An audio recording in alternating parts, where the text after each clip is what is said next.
Well, in the last 4 or 5 years, Ukrainian PEN became much more active, and from the state of sleeping organization became an organization which is very much awoke. After the International PEN Congress in Lviv, we organized several events, including discussions on the freedom of expression, on human rights during the book fairs in Kyiv's Arsenal Book Fair, but also in Lviv. We started operating residence for writers in eastern Ukraine, in the city of Kharkiv, together with local regional authorities.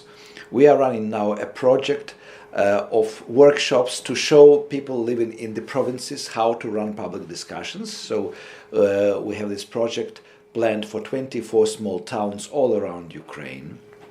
And of course, we hope to cooperate much more with international PEN and with Central and Eastern European PEN centers around us.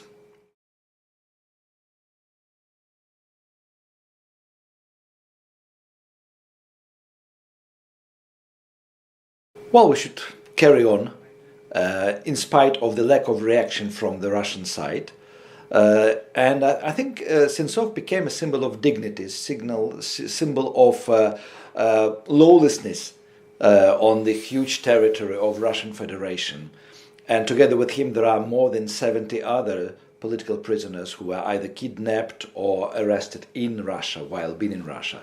So, I mean, we have to deal with it, and we cannot forget about these people who are just staying in the prisons and trying actually not to lose the hope.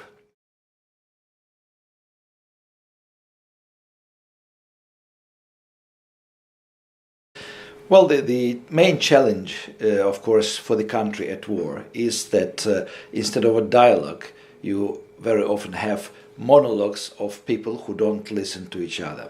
So we need not liberalization of public space, but we need to learn again how to talk to people who have completely different views. But the main issue, main criteria, that these people want Ukraine to be democratic and happy country. Of course, if somebody dreams of turning Ukraine into a dictatorship, then there can be no dialogue with this kind of people.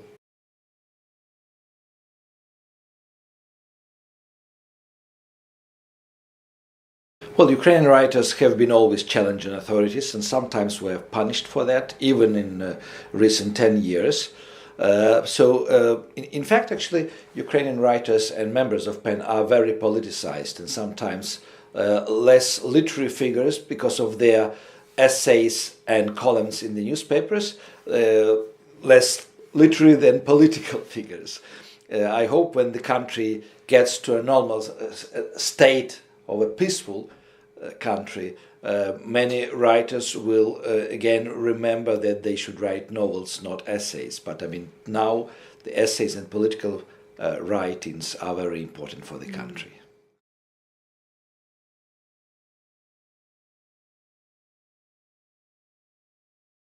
Well, Ukrainian literacy is quite rich, and not every Ukrainian writer even understands how rich is the scene, because it includes also writers who write in minority languages. We have writers who write in Hungarian, in Crimean Tatar language, in Gagauz, of course, lots of Russian-speaking writers who are Ukrainian writers, but of Russian descent. And today we can say that actually more than 20 Ukrainian writers are published actively abroad, first of all in Poland and in Germany. So Ukrainian literature is becoming internationally accepted and known. And the new phase is also that the theater producers and film producers are now much more often turning their heads towards novels by young Ukrainian writers. There is sort of a conflict between older generation of Ukrainian writers who are now 70, 80 years old, who consider themselves life classics, and the new modernists, new young writers who are 25, 45 years old, who don't read, of course, the old writers' books, but who are defining the cultural and literary scene of Ukraine today.